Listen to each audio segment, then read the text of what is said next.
Добрый день, уважаемые коллеги! Сегодня мы поговорим на тему реализации проекта, поддержанного Фондом президентских грантов. Хотим поделиться советами по формированию аналитической и финансовой отчетности в фонд, исходя из нашего личного опыта и рекомендаций самого фонда. Я являюсь координатором социального проекта, который стал победителем в конкурсе 2020 года. В проекте я контролирую расходы по бюджету, также я отвечаю за формирование отчетности и взаимодействую с куратором от фонда по любым возникающим вопросам. Я считаю, что победа в конкурсе – это только половина победы. По-настоящему проект будет успешным, если вы сформируете успешно отчет и сдадите его в фонд. Перед тем, как приступить к реализации проекта, мы очень рекомендуем вам ознакомиться с требованиями к формированию отчетности. Все методические рекомендации и видеокурсы находятся в вашем личном кабинете победителя внутри проекта на сайте Фонда президентских грантов. Также мы рекомендуем, чтобы ваш бухгалтер, либо человек, который исполняет бухгалтерские функции в проекте, в команде проекта, также обязательно ознакомился с этими материалами, потому что от успешного, качественного исполнения бухгалтерских функций зависит реализация проекта. Итак, как только вы станете победителем конкурса, перед заключением договора о предоставлении гранта с фондом вам необходимо будет открыть специальный расчетный счет в Сбербанке. Вам предоставят также токен. Токен – это усиленная квалифицированная подпись. Весь документооборот будет происходить при помощи этого токена, то есть все документы вы будете подписывать данной подписью, электронной подписью. Эта подпись будет юридически равнозначна обычной подписи с печатью, поэтому перед отправкой в фонд любых документов обязательно перепроверяйте все документы, которые вы подписываете. Второе, что вам нужно будет сделать перед заключением договора с фондом, необходимо будет финально проверить и утвердить в окончательном виде бюджет и контрольно-ключевые точки, потому что проект будет разделен на этапы, и по реализации каждого этапа вам будут перечисляться средства. Лучше перепроверить все расходы по бюджету до заключения договора о предоставлении гранта, потому что после заключения договора вам придется каждое изменение в бюджет согласовывать с фондом, и все перемещения внутри статьи бюджета вам придется согласовывать с вашим куратором от фонда. А если это перемещение между статьями, например, вам нужно переместить излишек или недостаток средств из статьи 7, например, в статью 9, то вам придется заключать дополнительное соглашение к договору о предоставлении гранта. Внесение изменений с перемещением расходов между статьями бюджета допускается только 2 раза за весь период реализации проекта.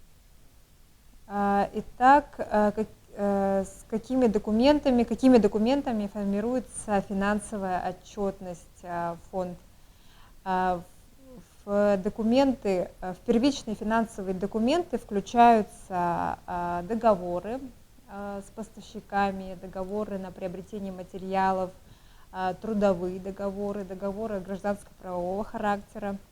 Обязательно в трудовых договорах и в гражданско-правовых договорах необходимо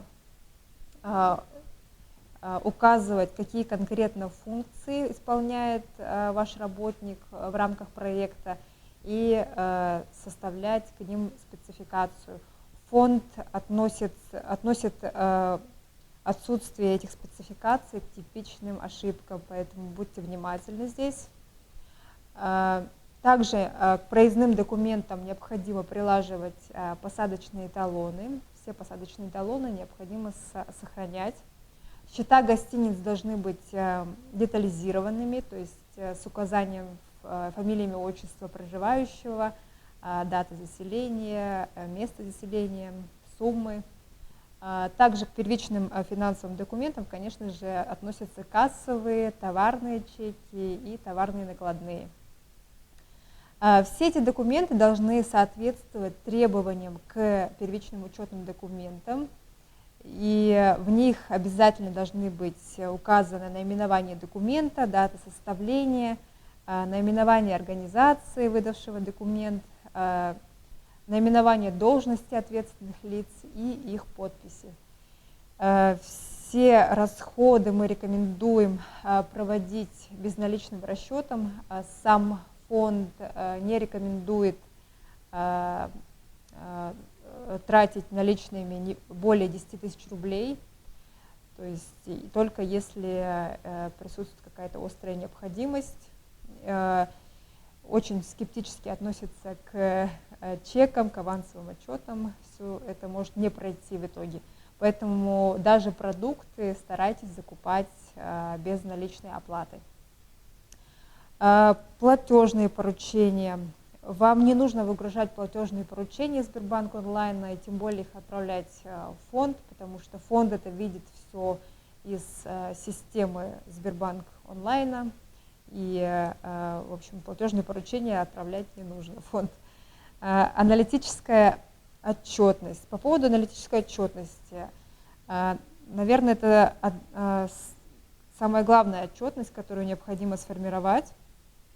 Она состоит из фотографий, из видео, ссылок на публикации в СМИ, с тех мероприятий, которые вы указали в календарном плане проекта. Здесь мы рекомендуем прям распечатать календарный план проекта, либо сформировать таблицу в Excel или в Google календаре, чтобы не пропустить ни одно мероприятие. И для того, чтобы отчитаться по каждому мероприятию, по количественным, качественным показателям, необходимо делать фотографии, видео, списки приглашенных.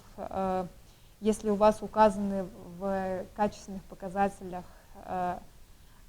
публикации в средствах массовой информации, то необходимо прилаживать и прикреплять ссылки на эти публикации.